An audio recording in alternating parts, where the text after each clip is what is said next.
क्या बनेंगे संयोग, क्या होंगे प्रयोग, क्या विपक्ष लेगा आकार, किस्सा कुर्सी का।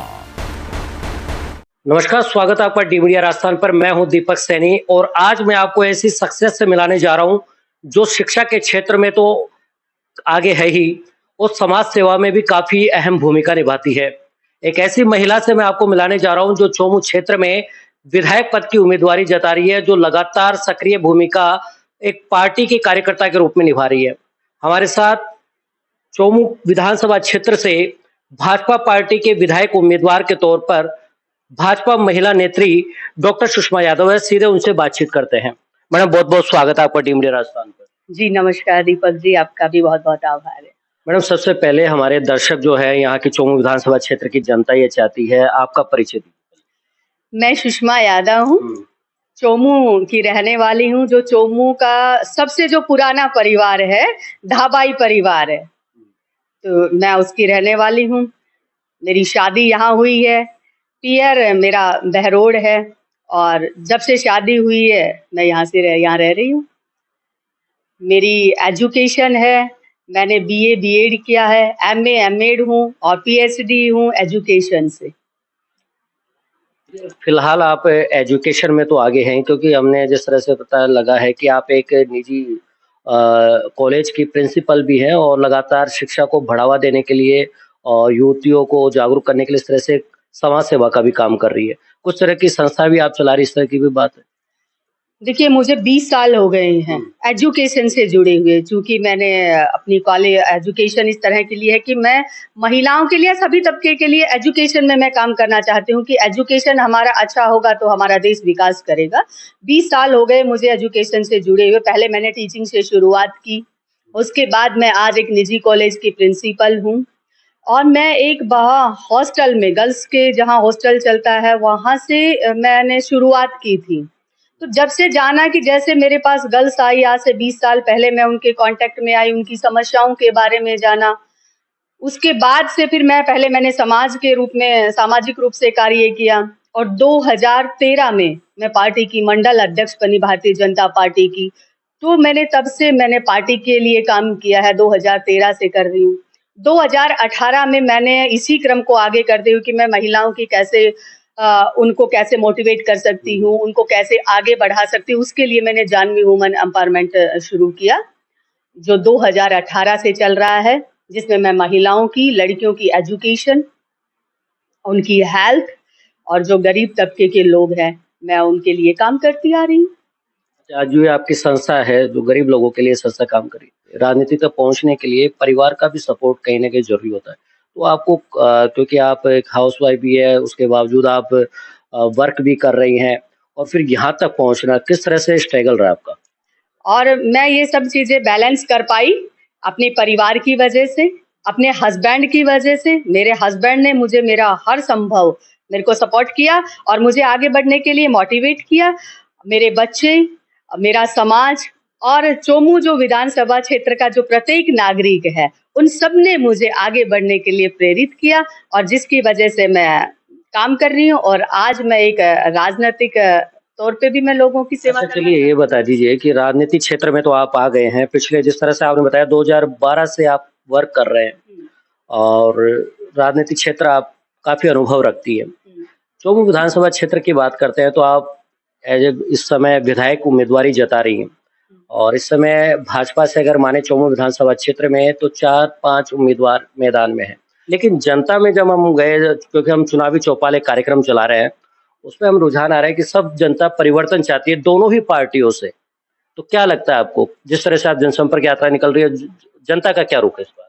देखिए दीपक जी, मैंने 3 चरणों में अपनी एक जनसंपर्क यात्रा पूरी की है। तो मैं जितना लोगों के पास गई हूँ, मैं लोगों से मिली हूँ, लोगों ने अपनी समस्याएं बताई हैं और एक हमारे चोमू क्षेत्र में जैसे 60-61 साल का समय हो गया है, तो कोई महिला कैंडिडेट नहीं आई है।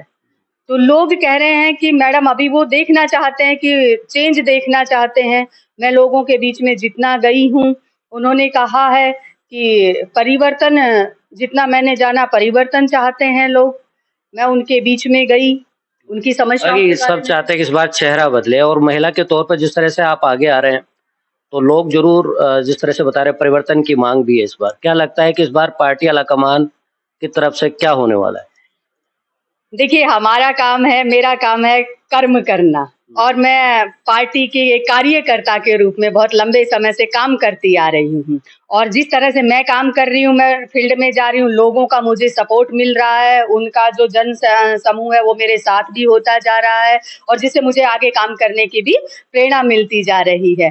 अब रही बात कि मैं अपना काम कर रही हूँ और जनता भी चेंज चाहती है, और मैं अपना पार्टी अगर मुझ पे विश्वास जताती है तो मैं जरूर विधानसभा के लिए चुनाव लड़ूंगी। चलिए मैम, ये बताइए कि जिस तरह से आप जनसंपर्क यात्रा निकाल रही हैं, तो जाहिर बात है कि चौमू विधानसभा क्षेत्र में कई तरह की समस्याएं आपको दिखी होंगी या लोगों ने आपको बताई होंगी।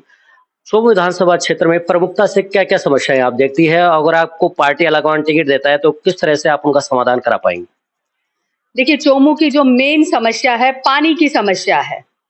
चोमू जो जाना जाता है, सब्जी के लिए जाना जाता है, कृषि के लिए जाना जाता है, पर पानी ही नहीं है, तो हर जो लोग हैं वो बेरोजगार हो गए हैं। तो मैं ये मानती हूँ कि पानी की समस्या सबसे बड़ी है।